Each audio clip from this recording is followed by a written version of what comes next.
Thank you everyone for coming and getting up early this morning. And today I wanted to talk to you. It's a little nerve-wracking actually. What I want to talk to you about is because it puts you in the mind of me, the crazy marketer, and what I go through on a daily basis, and thinking about the customer. And so definitely will ruin any street cred that I have, and it will actually hopefully give you know that I am not the same as many of you might think. So first off, some of you may know, not everyone knows, is that I recently moved to San Francisco. So in my move, and when I first moved there, the first thing I did was one day I was hungry. And like every good San Francisco person, you go on Yelp to start looking for it. So I look for Chinese food. And as you can see, the title of the presentation is Chinese Food and Collaboration. You may not think that there's anything in common with it, and you're probably right. But for me, as a crazy marketer, I found a way to correlate the two.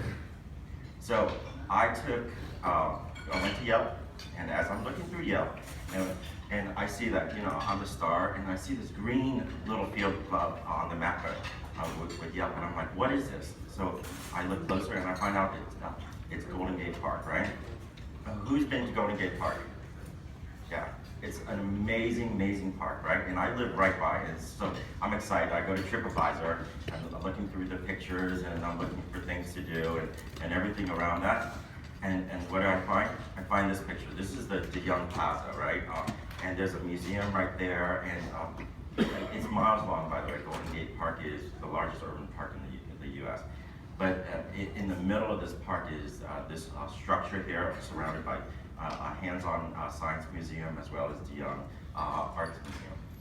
And this structure, right? I look at it and I'm like, I love this structure, and it's because another thing about me, a little insight. You'll learn a lot about me today. Is every year I go to Europe. For one reason or another, it's just a place I like to go, and this structure reminds me a lot of the architecture in Europe. So last year, I was in Paris for New Year's. So this is sort of what reminds me of this. So I'm looking through TripAdvisor, and then I'm thinking about Paris. I start flipping through my pictures of Paris, and I'm like, okay, I'm going back. So the next step? I go on Kayak. I go on kayak.com and start looking for flights to Paris. And once I start looking for flights to Paris, I sort of remind myself, okay, I suffered through United the whole year long. Okay, I have all these points, I have all the stats. I might as well start looking on United. So I'm on United, I find my flights, and then once I get my flight, then I go and say, okay, now I need a place to stay in Paris, right? So Airbnb is my next stop. So within I start looking at Paris, and then start looking at the different districts, and one of the things, District 1, 2, wherever it is. And for me, I'm a very nostalgic person, so I'm thinking, why did I love Paris so much? And one of the reasons I do love Paris is when I went with New Year's, I went with one of my best friends, Farid. And Farid lives in Istanbul. And so I'm saying, oh, I've already traveled over there. I might as well just continue on to Istanbul. Another thing about me is I go to Istanbul almost every year. And so I start flipping through my pictures of Istanbul. I find this picture. One of my favorite pictures, the Blue Mosque of Istanbul. But the original picture of this had shadows in it. I didn't quite like it. So I'm sitting there on my phone, and I downloaded this app called Enlight. And so Enlight fixes pictures. There's so many apps like that. So we've all done that. And so now I'm doing this. And after I fix the picture, I love the picture. I go and say, okay, I'm ready. I go back to United and start going through purchasing a ticket from Paris, Charles de Gaulle to Istanbul. Once I do that, I'm thinking, okay, here's the next thing that I really love to do in Istanbul. There's a shop, and I'm not a pretentious guy, but there's little things that I really love to do. There's a men's store called Massimo Dutti. It's only there's 2 stores in DC and New York, but it's really a European-based store that I usually only shop at. So what I do, I go on their website, start looking and see what's new arrival, because when I'm over there, I am a kind of a shopping fiend in Istanbul. So I start looking, and while I'm looking, my sister calls, right? So my sister calls, and we're chit-chatting, and she reminds me, and how many people have kids here? Oh, if you know anything, and my sister has 3 kids, my other sister has 1, and my nieces are the love of my life. And if you see anything on my Facebook, I'm always posting things about them. But she reminds me that there's something going on this weekend, and it's amazing as parents, and I congratulate all you. There is something going on every weekend, and she's always telling me, and I don't even know anymore. So she's like, oh, there's something going on this weekend. So I'm like, okay, I gotta get them something. So what do? Right? I go to Amazon and start buying them something. Okay? So and this title is well earned, and since I am their only uncle, I do by default get the best uncle ever, but I earn it too. So I then obligatory picture. These are the love of my life. And so I go on Amazon, I shop, and guess what? It arrives, right? And do you know what that equates to? Can anyone guess? Chinese, exactly.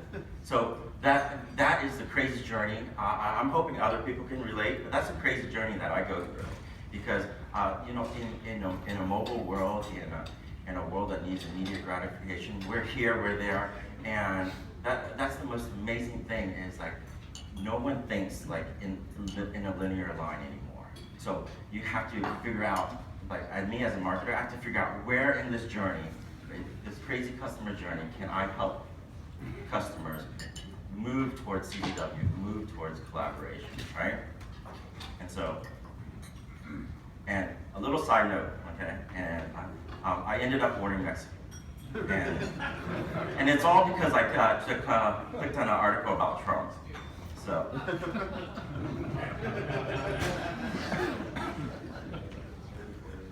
65% of buying decisions are made before people call you. So once people call CDW, our close ratio is pretty high. We're very, very confident out of that. But it's that other 65%. You saw the crazy journey I just went through, right? It's like, where can we insert ourselves within that other 65% before they make a call? So they will make a call, okay? So I'm asking you, and I'm telling you what I do is I think about the customers. I think about that micro moment of inspiration where they're like, hey, this could be something that I need, okay? So that's how marketers think, and so that's what I'm asking you is like put yourself in through the lens of the customer and say, when will a collaboration solution really affect their lives? Okay, you personalize it, because no one wakes up, I say it all the time, no one wakes up thinking about collaboration. I need a collaboration solution. They think about life, right? Everybody does. So to put it in context, I want to give you an example so you're not just thinking in terms of crazy marketing speak. Okay? Sick child, everyone has it, right? When you have a sick child, okay, pet, dog, child, your whole world is about, I want to take care of that child. Okay? That is actually a micro, in my marketing world, that's a micro moment of inspiration where I can help the customer. Okay? Because I can take that and start talking to them about video at home solutions. Okay? And here's the thing, there's a tagline that I worked hard, so I don't want to screw up this line that I wanted to say to everyone, is that work is about achieving an outcome. It is not necessarily about where you achieve that outcome. Okay? So that's an important concept as if you're a doctor, there's obviously exceptions to these things. But in our field, in our world, work is really about outcome-based effort. And so the fact that you can work from anywhere, anytime, we've all that, but it's important to realize that, and that's how you can inspire this moment of inspiration. The other example that I wanted to give you is the lousy conference calls, right? Or meeting rooms where everyone's huddling, hearing, paper rustling, people typing, irritating as hell. But it could be as simple as, we pitched it yesterday, a headset, pitching to these people a headset, or WebEx, or Skype, or whatever it is. And Selhurst in here, I'm having Selhurst write a blog about the rise of the remote worker. And this is something that we talked to analysts at Enterprise Connect about where we're seeing that the meeting experience for the remote worker is no longer like, they're not the shunned person, because now you're sitting at home, you got noise cancellation headset, you're quiet, you're comfortable, everyone in the room is looking, squinting at the screen, distracted by everything else, but you have, presentation in front of you. You can see the people through video, and you're not distracted, and your experience is better. And that's why we're saying is what we're trying to write about is the rise of the remote worker, because I think that trend will continue to, rise, is lack of a better word.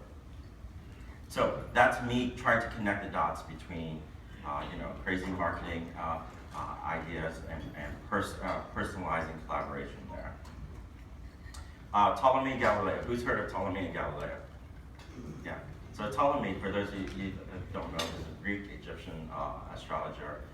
For 1,400 years, he actually had the proposal that the Earth was the center of the world, the universe, right? And the sun, everything rotated around it. And then Galileo came along. 1,400 years, by the way, that's crazy. That in the words of Gorski, that's just crazy. And so Galileo came along as a heretic and put the sun at the center of the universe, and then put all other 9 planets circling it. And I have to correct myself, it's 8.5 planets, by the way. Pluto is no longer a planet. So I want you guys to think that of the customer as the sun, and putting them in the center, and that you as the Earth, you're circling.